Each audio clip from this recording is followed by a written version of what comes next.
দোকান জবরদখল করতে গুন্ডা বাহিনীর আশ্রয় নিয়েছে বোন। অভিযোগ খণ্ডন করে পাল্টা দিলেন ভাই।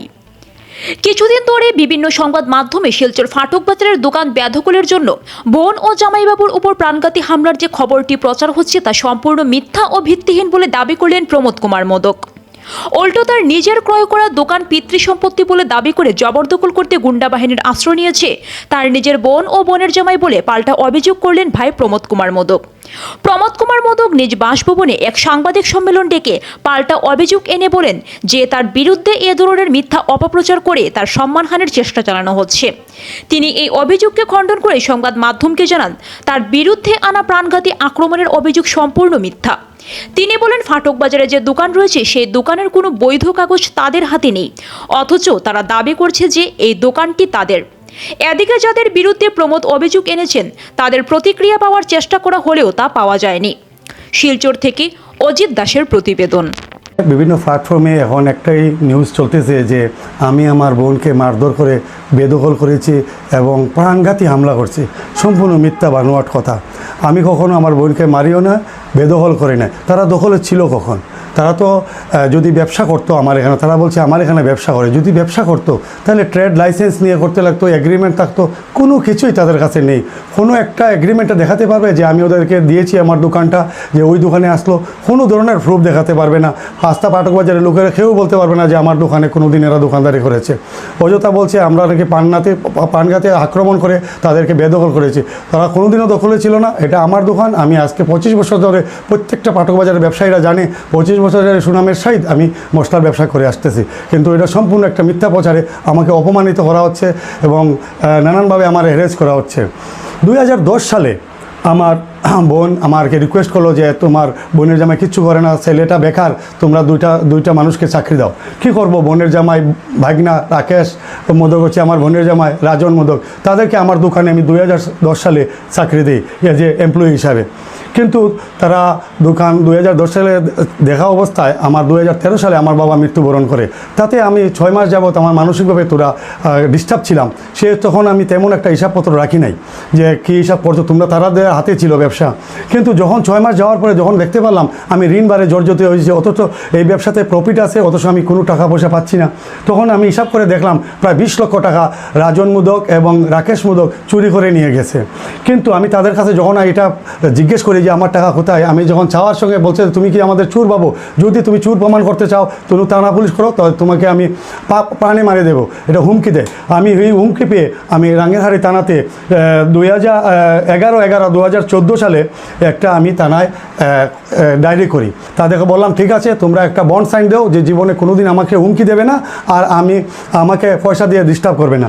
তারা এই যে দেখুন এই যে বন্ড রাঙ্গেরহারি থানার 25/11/2014 সালে একটা বন্ড সাইন করে, রাঙ্গেরহারি থানার ওসির সামনে বন্ড সাইন করে তারা আসে, জামিনে আসে যে বন্ড সাইন করে আমি কোনোদিন করবো না। তারপরে আবার শুরু হলো আমাকে পয়সা দেওয়ার জন্য, আবার আত্মস্বজন নিয়ে বললো যে আমার মেয়ের বিয়া, তুমি আমাকে হেল্প করো। কি আর করবো আমি, তোমার তো ভাগ্নি বিয়া হবে। আমি কি করলাম, ঠিক আছে 5 লক্ষ টাকা তুমি দেও। সবার আত্মীয় রিকোয়েস্টে আমি 5 লক্ষ টাকা দিতে রাজি হই এবং এই যে রাকেশ মোদকের দস্তখত করা আছে, ও আমার কাছ থেকে 5 লক্ষ টাকা গ্রহণ করে। কিন্তু এই 5 লক্ষ টাকা দেওয়ার পরে, শেষ হওয়ার পরে তারা বারবার আমাকে আবার অ্যারেঞ্জ করতে থাকে যে আরও পয়সা লাগবে, আরও পয়সা লাগবে। আমার নাম প্রমোদ কুমার মোদক।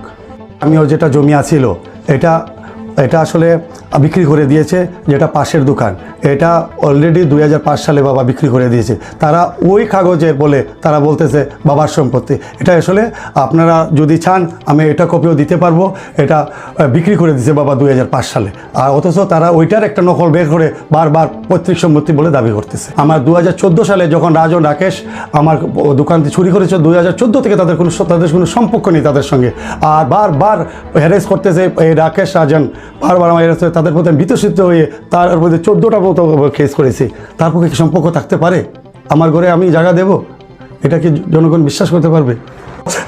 এই নেশার জন্য আর জুয়ার জন্য পয়সা দেব না।